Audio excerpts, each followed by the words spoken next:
How corporations broke fat acceptance. A new video by my boy Jen. We are streaming, we are back, and we're actually reacting to it. I've decided to that for the comeback, I'm gonna pick not too of a controversial topic, more of like an investigational video that we're going to react to. And who is better to do it than a creator who literally builds his content on investigations? I don't think there's more to say of it. I'm just going to pop right directly into the video. They offered you? We're talking probably... If I may ask, how much have they offered you? We're talking probably over $10,000 per post for... Well, I actually know this creator. I've seen her somewhere. Pushing Ozempic. For like a single Instagram post? For a single Instagram post. Believe it or not, this person is worth more than you or I combined. But yes, how? I actually literally watched the video yesterday of her complaining about the size of planes. More people will die from the effects of obesity than from starvation. $500 billion in additional healthcare costs. $500 billion. Plus size clothes, supplements, and weight loss drugs are already hitting all-time sales today. And the fat industry is estimated to be worth $3 billion by 2030, and fat acceptance is becoming normalized. And I'm just going to make a quick comment before people call me biased or anything. One of my biggest, I at least feel like it, fears is to get fat. Seriously, that's I think why I put so much idea into my abs muscles than my hand muscles. Even my challenge last year, with 100, I think it was called 100 sit-ups. No, how was it called? 100 crunches for 100 days. That was also one of the motivators because I, for some reason, just cannot I can't. I don't know. I'm sorry.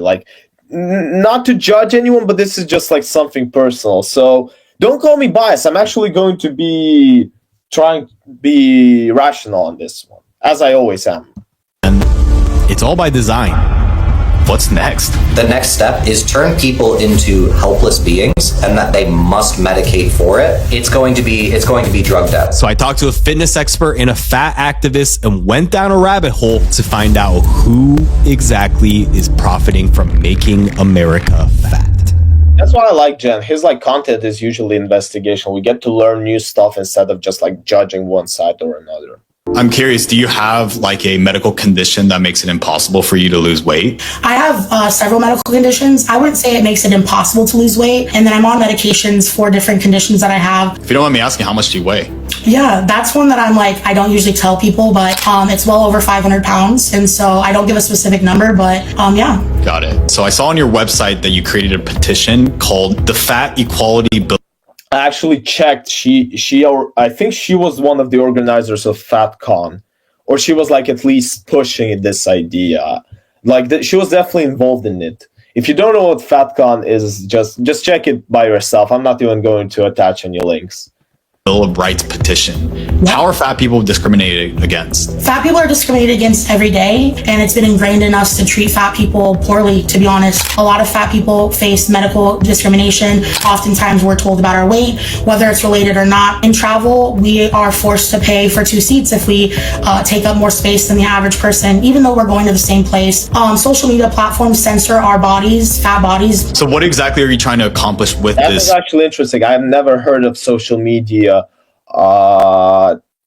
so to say, how do I push this? How did she say censoring fat people? This is actually something that I never knew before. Fat Equality Bill of Rights. Yeah, I think it comes down to I want fat people to be equal. I don't want there to be a fat tax where we're paying more to access similar services. I want us to be able to show up and access the same things as anybody else without needing accommodations. So it seems like it's kind of you're advocating for fat people to be a protected class, race, gender, religion. Is that fair to say? Yeah, fat rights are civil rights. But just so I understand though, right? For example, my race, I'm Asian and I'm an Asian male. That's not something I had any sort of choice in. Are you saying that fatness is on the same level as race and gender when it comes to choice? Yes, you were born Asian, and yes, I was born African American. I was also born fat, and as much as I've tried to do things many times. Yes, what do you mean born fat? I know some kids get big I know some kids are born bigger. I recently a very close relative of mine gave birth, and there was a list of these babies, and I could see like, yeah, sure, some babies were bigger than the other, but I don't think that you are born fat. You're probably born big or small, but it's really about getting. And I'm not necessarily blaming the fat people. A lot of times it's from what your parents feed you, from how you're raised, from, you know, what they allowed you to do. I mean, some parents just like don't care about their kids doing physical activities, which is simply wrong, I assume. In my life to change being fat. It just hasn't worked for me. And so for some people, it's absolutely not a choice, and I stand by that. I see. If I may challenge you though, isn't fatness something that you can control? Being fat isn't a choice, and fatness has a spectrum, right? So, you know, you have genetics, you have medications, you have environmental influences. There's so many things. So she argues that for some, fatness isn't a choice, but if that's true, then why is almost half the country obese? The rates don't increase in just such a short time due to genetics and disorders, so clearly something changed. I think parents stopped giving a thing about their children more and more. I'm telling you, it's about how you raise a person. All the things that we see in their 20s, what came from their teenagers. But let's listen to his big three. it's pretty obvious that our food is compromised. And it all happened fairly recently. Have you noticed how anytime you see like a movie or TV show in the 50s or 60s, they're literally chain smoking cigs after every breath? And then all of a sudden it just magically stopped, because around the 80s or so is when the Surgeon General's report made a shocking revelation that smoking is horrible for you. And then now these big cigarette companies now had to diversify. And by the 90s or so, the two largest companies that has mastered the art of addiction started buying food companies. And soon enough, their scientists started doing what they do best, making their products addictive, creating the ultra processed food that we see today that has profited from the processing, such as high fructose corn syrup that literally make you more hungry the more you eat it, rather than making you feel more full. But then how the hell did food governments and scientists let all this happen, knowing that all this shit is so unhealthy? Well, simply put, big food lobby. They lobbied hard. They took over the institutions of trust to say ultra-processed food was healthy, and then they took their scientists and rigged the food itself to make it more addictive. So you had that little food pyramid, which said ultra-processed food is great, low-fat, carbs, base the pyramid. That was constructed literally by the cigarette industry to promote their addictive products. So when big food manipulated health standards, it's like drinking Sprite never actually makes you feel like you've drank enough. I'm always thirsty if I drink Sprite. It's like the biggest scam ever if you want to fill your thirst. they weren't just changing what healthy means, they were creating loyal customers who keep buying the very products that were making them fatter. But look, big food is just one piece in this trillion-dollar industry. If being fat costs the average American thousands more per year, who's actually profiting from keeping you fat? So let's move on a little bit towards your corporate partnerships, because I saw on your website that you partnered with over 300 brands. Yep. Names like Google, Dove, and McDonald's. McDonald's is here. Yes, you're pushing for like fat. The thing is, maybe that's my misinterpretation, but if you're maybe like if I was pushing for fat acceptance and saying that if you're saying that you're fat by not by choice but by birth, let's say, wouldn't you still try to keep a healthy life? Like, again, you're like, show fat people who actually are fat because of like genetics and stuff, but they are still trying to keep healthy. Like, those are actually fat activists. If you're showing a fat person who's like saying, accept me as fat, I'm gonna eat McDonald's, well, then it's actually fat by choice, sweetheart. Then it's actually fat by choice.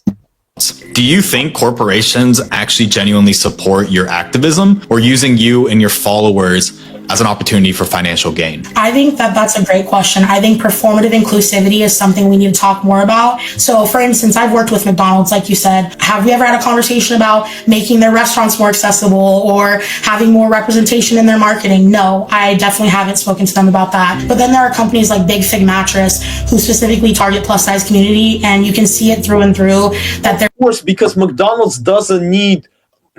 McDonald's ratings are not going to grow just because you say eat McDonald's. Like, you're not going to bring more customers. Like, you have to understand, big corporations, the way they market is the bigger they are and the less they start caring about their marketing actually bringing clients, when it's a lot of like about the image. So McDonald's could actually be the one who says, look, we partner both with healthy athletes and also with fat activists and also with those and that. Like, it's a part of the corporation thing. The big mattresses that she mentioned before, they are literally targeting these people. So their marketing needs to be specific. Their marketing needs to actually like target to bring sales, and they will bring sales by selling their mattresses to her audience. That's why she says what she says right here. Representation in their marketing? No, I definitely haven't spoken to them about that. But then there are companies like Big Fig Mattress who specifically target plus size community, and you can see it through and through that they're supporting the community in every aspect. In the marketing, fat people are represented. They pay their creators that are fat well. How do you advocate? Because those are literally their clients. That's their target market. Of course, they need to sustain it better. For fat liberation, though, when like companies like McDonald's, let's be honest, if we had to kind of create like the average customer profile, they're probably going to be more obese people. Yeah, for sure. McDonald's definitely is going to serve more fat people than, say Apple or something like that. And I use a lot of these partnerships where I see changes that need to be made to kind of work my way into being an accessibility consultant. Do you think corporations have also created this fat acceptance movement to monetize a big base of the American population as new customers? Honestly, the case might be there. There might be a point made. We have a demographic we need to meet, but I also do think that people see it, the body positive label, the fat acceptance label, the things like that, they see it as a marketing tactic as well. Fat liberation has been around for a really long time, but you're definitely seeing that. They see it as a marketing tactic as well. Fat liberation has been fat liberate. What are we liberating fat people from? Like, don't get me wrong. I don't find this attractive at all, but I'm not going to judge it based on the looks. I'm actually going to judge it on the context. What are we liberating them from? I like that they still put this baby who is it supposed to be a fat baby? I don't know. Around for a really long time, but you're definitely seeing companies come into this. We're supporting and we're here to be inclusive, and it's definitely a trend to some. Because I agree with her. It's so much better when a company is actually honest to their values instead of just pandering to whatever trend. Like, I just feel like you can trust that way more. Feel way better than eating McDonald's. But this also shows exactly why McDonald's are sponsoring fat activists, because unfortunately they do know who their audience is. And that makes sense because I actually don't remember, but Nico, I think this guy on the right, he actually fat activists, because unfortunately they do know who their audience is. And that makes sense because brands are going to want to find audiences in which they can sell to, but the problem is that it's also infiltrated others. Washington Post found that dietitians using hashtag no bad foods, hashtag food freedom, and hashtag ditch the diet are encouraging their followers to eat whatever them makes happy. These are dietitians that were backed by companies like General Mills, the people behind your favorite bullshit cereal. So I think you can now start seeing the bigger picture and how money behind these movements can start using messengers from fat activists to dietitians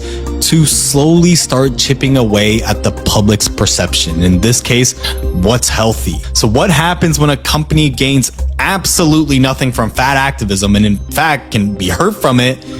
but feel the pressure to conform. You said like one of your biggest initiatives is making it easier for fat people to travel. What is the customer of size policy, and why are you demanding that airlines implement it? Customer of size policy, essentially, it doesn't say one way or the other what is required. It's just more of a policy for this is how our airline accommodates people of size. The customer of size policy, though, specifically that I've modeled my petition to the FAA after is the Southwest Airlines customer of size policy.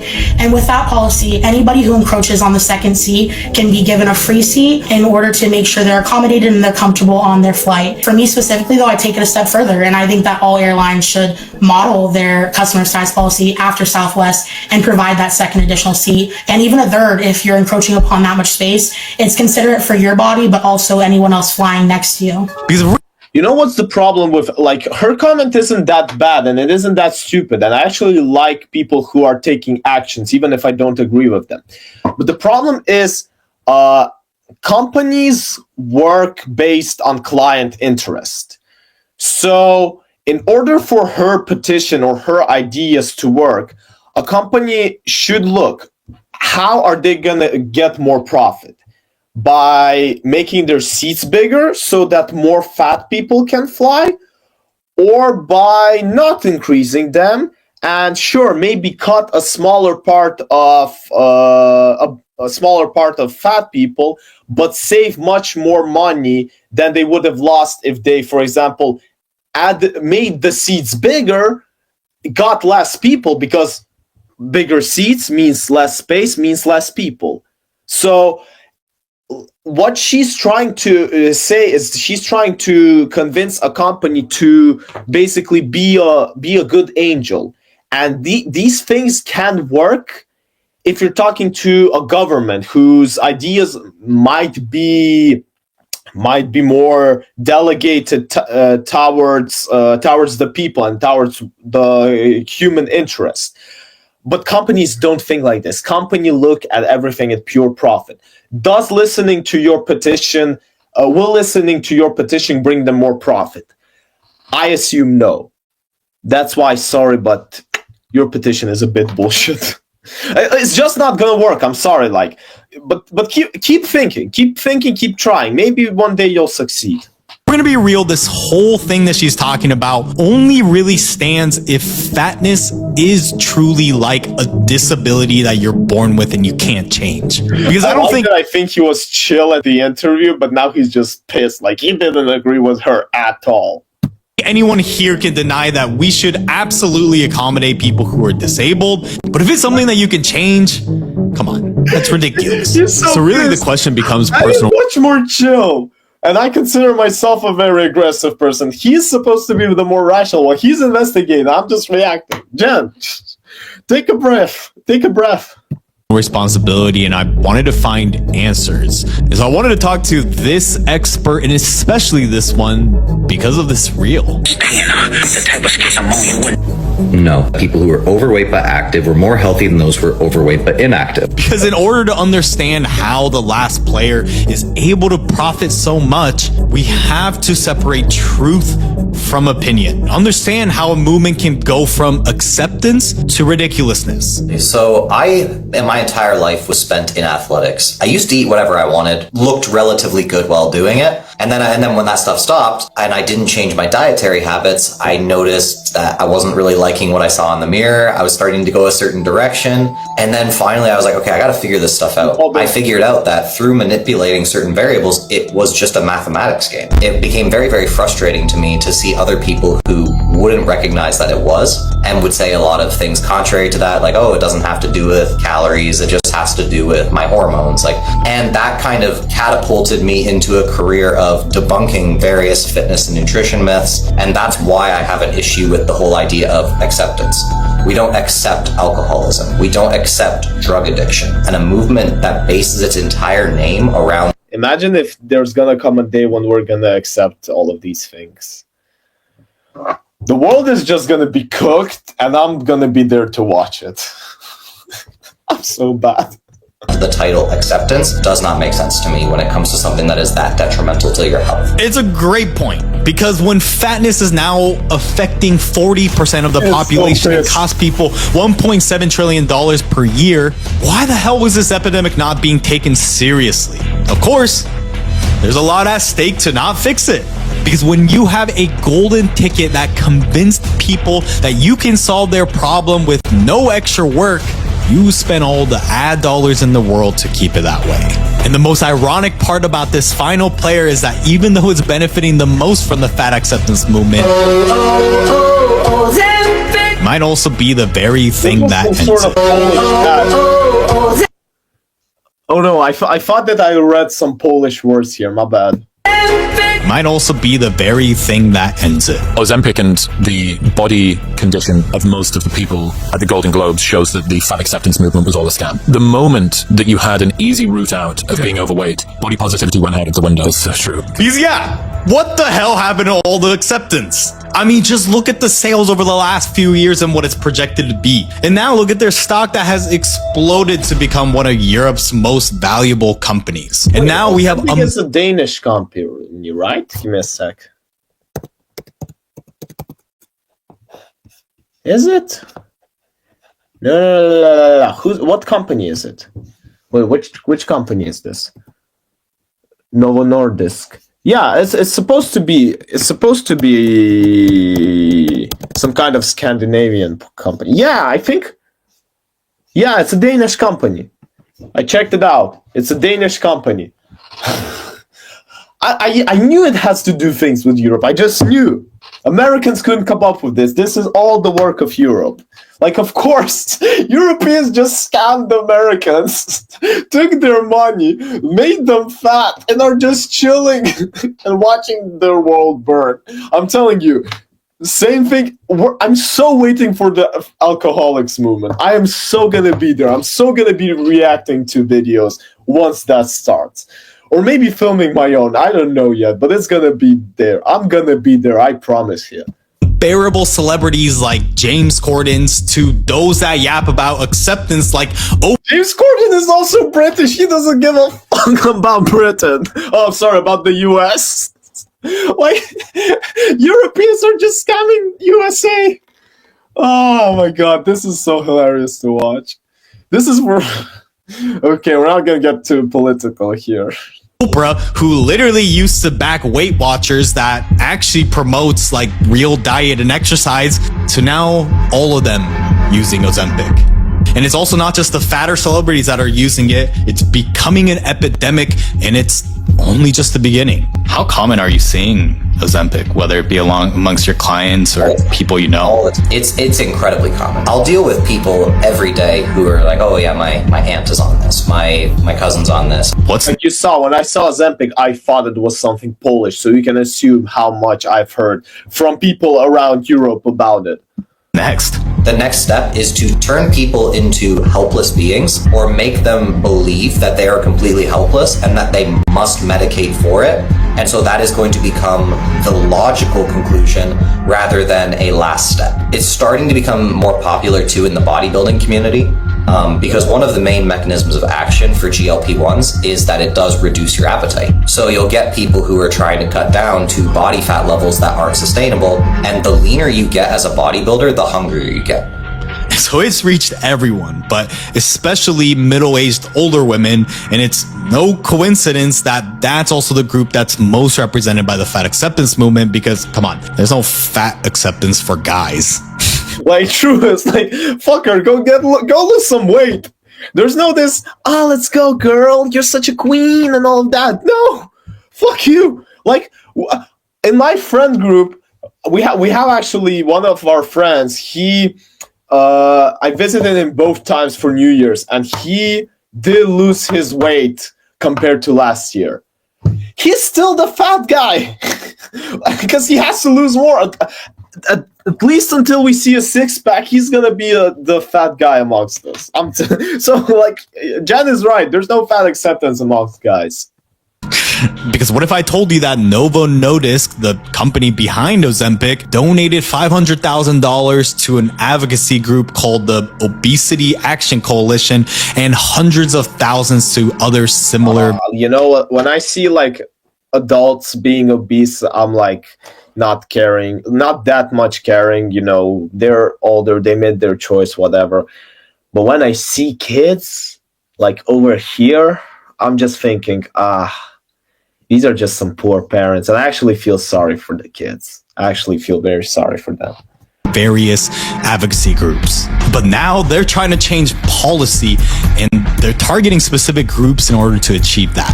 Like giving thousands of dollars to Black organizations, such as sponsoring a panel at the Congressional Black Caucus Conference. We'll get to that in a sec, but is it also why they decided to target Black creators like Jaylin? Have you been approached by Ozempic to sell to your audience? Yeah, I've been, I don't think I can say Ozempic specifically, but I've been approached by these like agencies that are working with, and I probably get an email a month asking me if I'm interested in pushing the GLP-1s. And I've actually spoken out against Ozempic and worked with a company to help people sue Ozempic for the medical and health conditions that they were causing and that their product was causing harm. She's not that bad. If I may ask, how much have they offered you?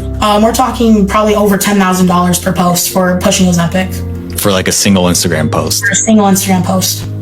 What other kind of products have they reached out to you about? Like weight loss pills? Yep. Like, I've had someone offer. See, I think Ozempic is more in the same category as McDonald's. Like, they already have a big client base. They're not going to use her as so to say of accounting sales, but they're going to use her more like a face. Like, check this out. Even Jaylin, the fat acceptance activist, one of the biggest ones in the market, and even she is recommending us. Like, I think it's more of that side of marketing.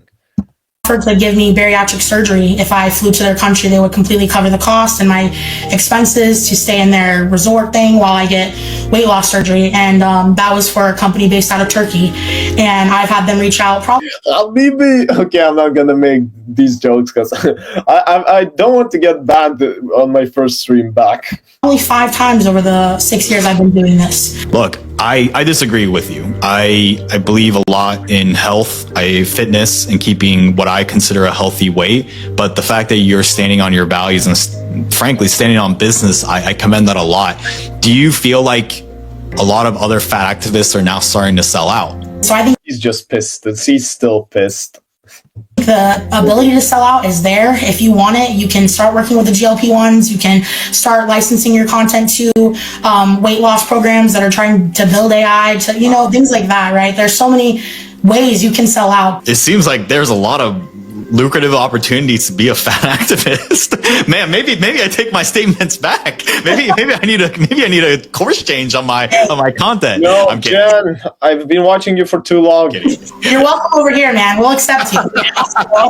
So look, I'm gonna give credit when credit is due, and I commend her a lot for that. Because at that Congressional Black Caucus Foundation conference that I showed earlier, the reason Novo sponsored a panel discussion is all part of their big push to open up Medicare coverage to include weight loss drugs like Ozempic. Because as you can imagine, that will substantially increase their profits. And what they did is that they strategically picked panelists that would tout their message, like Dr. Fatima Cody Stanford, a Harvard Medical School professor that specializes in obesity. And surprise, surprise, she's received consulting fees from Novo. So there's no wonder why she would go on and make a statement at that conference saying things like, we've denied care for obesity when we haven't for other chronic diseases, instead of recommending the only sustained way of losing weight, diet and exercise. So again, the funniest thing about all this is that Ozempic is literally destroying the fat acceptance movement by targeting and monetizing the very population that was a part of it. So of course, Big Pharma is benefiting heavily from the fat movement by keeping people on a subscription. But what I found is that they aren't the ones that are profiting most. So the fourth and final player is the industry of insecurity. Because what I actually found out most through this investigation is that the more acceptance that you spread, the more your insecurity grows, because the more you start becoming aware of the exact thing that you're insecure about. Do you think in many ways, both fitness and the fat acceptance movement is just profiting off of insecure people? Yes, 100%. The vast majority of the reason that people build muscle is for vanity reasons. They might not necessarily be happy with their physique. They might be dealing with some severe body dysmorphia. If at any point you think that getting to said physique is going to make you a happy person, it's just not true. But with that said, acting on your insecurities doesn't necessarily make it bad. Do it right, and it can actually be the motivation for you to finally change. Because let me tell you, the worst position to be is in indifference. So at the end of the day, we're all going to be influenced and monetized by something. Like if you're watching me still, YouTube and I are monetizing your attention. Yeah. And so the question becomes, what will you choose? Because how you use and view your insecurity is the difference between signing up for the gym, signing up for Ozempic, or deciding to say f it all and staying fat. Let me ask you, do you think normalizing fatness downplays the undeniable serious health risks that are associated with being at a fatter weight? I absolutely do not. This is the fact. Fat people exist now. Fat people have always existed and they always will. But I agree, like fat people have always and now they're living their worst times ever. Like, that's why we need fat liberation.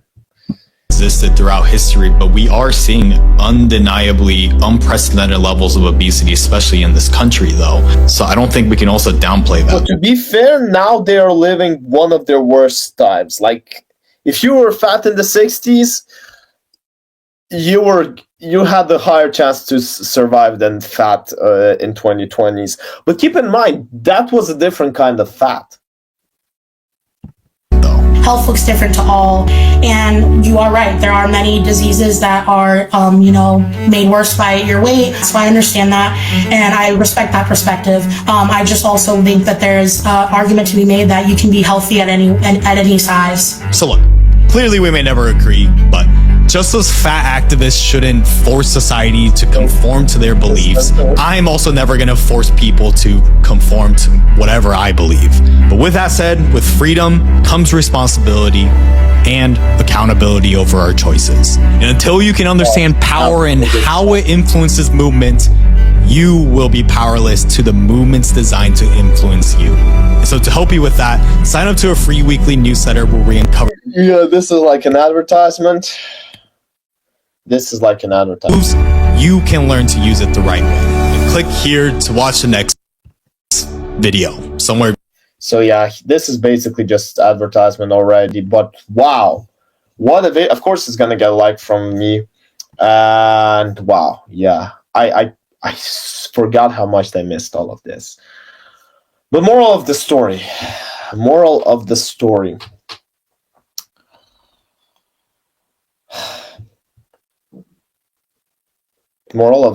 is, with great power comes great responsibility. So with your choices comes responsibility and comes accountability. He said it well. I'm not even going to judge. I'm not even going to change anything. So guys, this was me, Zyno, today talking about fat acceptance. For those of you watching on it live on Twitch or YouTube, you can stay because we're going to watch another video. But for those of you watching on YouTube, on replay, I thank you all for being back with me. We're not stopping. We're just getting started. So yeah, thank you again for watching. I hope you enjoyed this reaction. Comment below everything what you think, because I answer literally every single comment. There's not too many of them, so I can still answer them. And yeah, I will see you in some other video. Whoa!